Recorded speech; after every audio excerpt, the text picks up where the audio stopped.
ನಮಸ್ಕಾರ. ನಾನಿವತ್ತು ಹಾನಗಲ್ ಕ್ಷೇತ್ರದಲ್ಲಿದ್ದೀನಿ. ಹಾನಗಲ್ಗೆ ಒಂದು ಪ್ರತೀತಿ ಇದೆ. ಏನು, ಈ ಹಾನಗಲ್ನಲ್ಲಿ ಯಾವ ಪಕ್ಷದಿಂದ ಅಭ್ಯರ್ಥಿ ಗೆದ್ದಿರ್ತಾರೋ ಅದೇ ಸರ್ಕಾರ ರಾಜ್ಯದಲ್ಲಿ ರಚನೆ ಆಗುತ್ತೆ ಅನ್ನೋ ಒಂದು ಪ್ರತೀತಿ ಇದೆ. ಅದು ಎಷ್ಟರ ಮಟ್ಟಿಗೆ ಸತ್ಯ? ಜೊತೆಗೆ ಕಳೆದ ಬಾರಿ ಸಿಕ್ಕಾಪಟ್ಟೆ ಜಿದ್ದಾಜಿದ್ದಿನ ಫೈಟ್ ನಡೆದಿರ್ತಕ್ಕಂಥ ಹಾವೇರಿ ಅಂತಂದ ತಕ್ಷಣ ಚುನಾವಣೆ ಬಂದಾಗ ಒಂಥರ ಹಾನಗಲ್ ಕ್ಷೇತ್ರ ಹಾಟ್ಸ್ಪಾಟ್ ಇದ್ದಂಗೆ. ಇಲ್ಲಿ ಸಿಕ್ಕಾಪಟ್ಟೆ ಫೈಟ್ ಏರ್ಪಟ್ಟಿರುತ್ತೆ.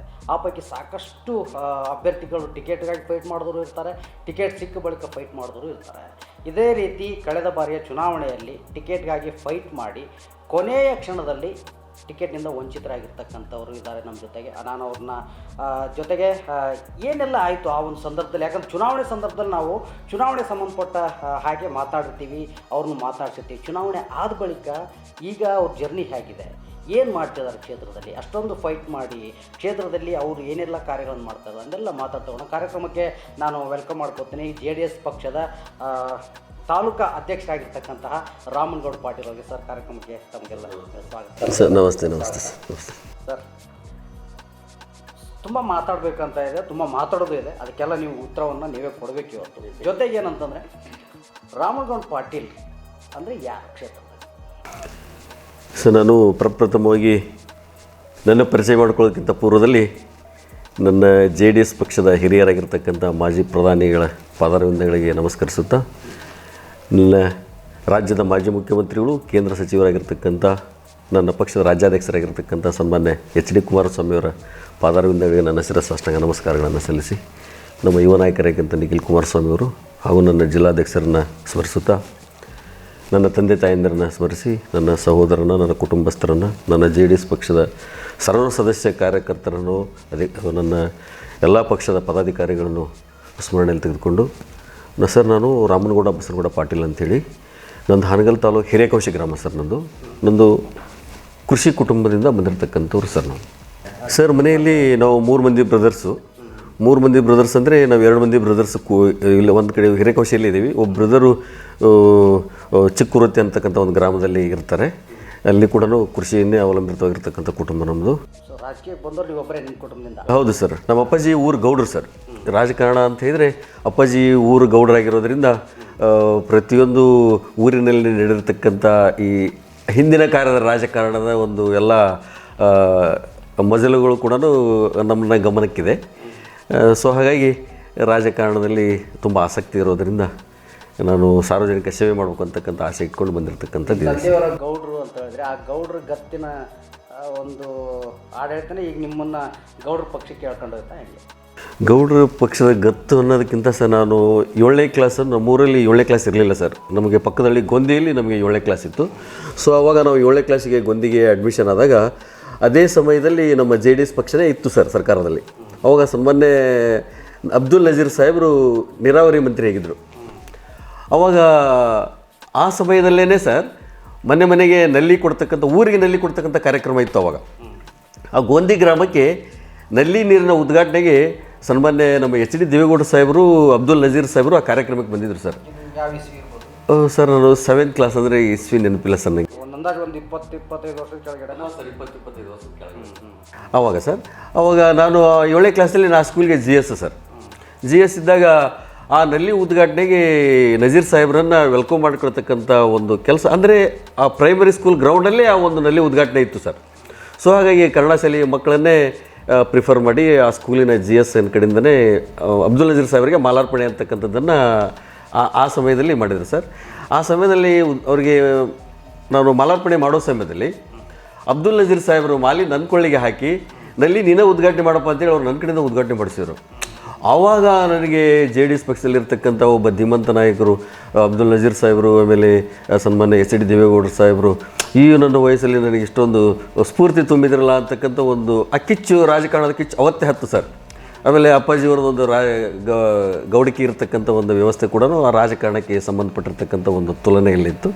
ಸೊ ಹಾಗಾಗಿ ನಮ್ಮ ಒಂದು ಶಿಕ್ಷಣದ ವ್ಯವಸ್ಥೆಯಲ್ಲಿ ನಾವು ಡಿಗ್ರಿಯನ್ನು ಮುಗಿಸ್ಕೊಂಡ್ವಿ ಸರ್. ಡಿಗ್ರಿಯನ್ನು ಮುಗಿಸ್ಕೊಂಡ್ಮೇಲೆ ಮುಂದಿನ ದಿನಗಳಲ್ಲಿ ರಾಜಕಾರಣಕ್ಕೆ ಬರಬೇಕು ಅಂತಕ್ಕಂಥ ಒಂದು ಆಸಕ್ತಿ ಇರೋದರಿಂದ ನನಗೆ ಪ್ರಥಮ ಮತದಾನ ಮಾಡ್ತಕ್ಕಂಥ ಒಂದು ಅಧಿಕಾರ ಬಂದಾಗಿಂದನೂ ಕೂಡ ನಾನು JDS ಪಕ್ಷದ JDS ಒಂದು ಜನತಾ ಪರಿವಾರದ ಜೊತೆಗೆ ಬಂದಿರತಕ್ಕಂಥದ್ದು ಒಂದು ಇತಿಹಾಸ ಇದೆ ಸರ್. ಸೊ ಹಾಗಾಗಿ ನಮ್ಮ ಎಚ್ ಡಿ ಕುಮಾರಸ್ವಾಮಿಯವರ ನಾಯಕತ್ವವನ್ನು ದೇವೇಗೌಡರ ಸಾಹೇಬರ ಒಂದು ರಾಷ್ಟ್ರಕ್ಕೆ ಪ್ರಧಾನಿಗಳಾಗಿ ಕೊಟ್ಟಿರ್ತಕ್ಕಂಥ ಸೇವೆಯನ್ನು ಗಮನಿಸಿ ನಾನು ನಿರಂತರವಾಗಿ ನಾನು ಈ ಜನತಾ ಪರಿವಾರದಲ್ಲೇ ಇದ್ದೇನೆ ಸರ್. ಈಗ JDS ಪಕ್ಷದಲ್ಲೇ ಇದ್ದೇನೆ ಸರ್. ಓಕೆ, ಇದು ನಿಮ್ಮ ಸ್ಕೂಲಲ್ಲಿರ್ತಕ್ಕಂಥ ಒಂದು ಇನ್ಸಿಡೆಂಟ್ ಅನ್ಸೋಣ. ಮುಂದೆ ಇದು ನಿಮ್ಗೆ ರಾಜಕೀಯ ಪ್ರವೇಶ ಹೇಗೆ, ನಿಮ್ಮದು ರಾಜಕೀಯಕ್ಕೆ ಬರಬೇಕಂತ ಯಾಕೆ ಅನ್ನಿಸ್ತು? ಸರ್, ರಾಜಕೀಯಕ್ಕೆ ಬರಬೇಕು ಅಂತ ಅನಿಸಿದ್ದ ವಿಚಾರ ಅಂತ ಹೇಳಿದರೆ ಸರ್, ಆ್ಯಕ್ಚುಲಿ ನಮ್ಮ JDS ಪಕ್ಷ ಕೊಟ್ಟಿರ್ತಕ್ಕಂಥ ಕೊಡುಗೆಗಳು ಸರ್ ಪ್ರತಿ ಸರ್ವೇ ಸಾಮಾನ್ಯ ಮನಸ್ಸಿಗೆ ಶ್ರೀಸಾಮಾನ್ಯರಿಗೂ ಕೂಡ ನಿಲ್ತಕ್ಕಂಥ ಒಂದು ವ್ಯವಸ್ಥೆ ಆಗಿರೋದ್ರಿಂದ ಅವನ್ನ ನಾವು ಅನುಭವಿಸ್ತಾ ಬಂದ್ವಿ, ನೋಡ್ತಾ ಬಂದಾಗಿನಿಂದ ಸರ್ವೇ ಸಾಮಾನ್ಯರ ಜೊತೆಗಿರ್ತಕ್ಕಂಥ ಜಾತ್ಯತೀತವಾಗಿರ್ತಕ್ಕಂಥ ಪಕ್ಷದ ಜೊತೆಗೆ ಇರಬೇಕು ಅಂತಕ್ಕಂಥ ಆಶೆಯಿಂದ ಬಂದಿರತಕ್ಕಂಥದ್ದು ಸರ್.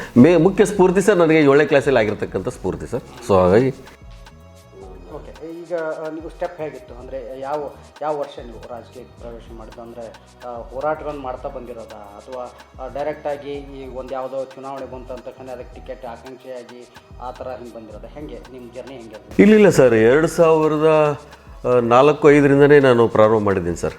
ಬಂದಿರೋದ್ರಿಂದ ಪಕ್ಷದಲ್ಲಿ ಪ್ರಥಮವಾಗಿ ಹಾನಗಲ್ ತಾಲೂಕು ಉಪಾಧ್ಯಕ್ಷ ಪೋಸ್ಟ್ ಕೊಟ್ಟರು ಸರ್ ನನಗೆ.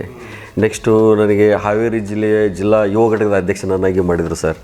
ನೆಕ್ಸ್ಟು ಅದು ದೇವೇಗೌಡ ಸಾಹೇಬರ ಆದೇಶದ ಮೇರೆಗೆ ನನ್ನ ಯುವ ಘಟಕದ ಜಿಲ್ಲಾಧ್ಯಕ್ಷನನ್ನಾಗಿ ಮಾಡಿದರು. ಆವಾಗ ತುಂಬ ಹಾವೇರಿ ಜಿಲ್ಲೆಯ ಎಲ್ಲ ಪ್ರತಿ ತಾಲೂಕುಗಳ ನಿಕಟ ಸಂಪರ್ಕದಲ್ಲಿದ್ದಿರ್ತಕ್ಕಂಥದ್ದಿತ್ತು.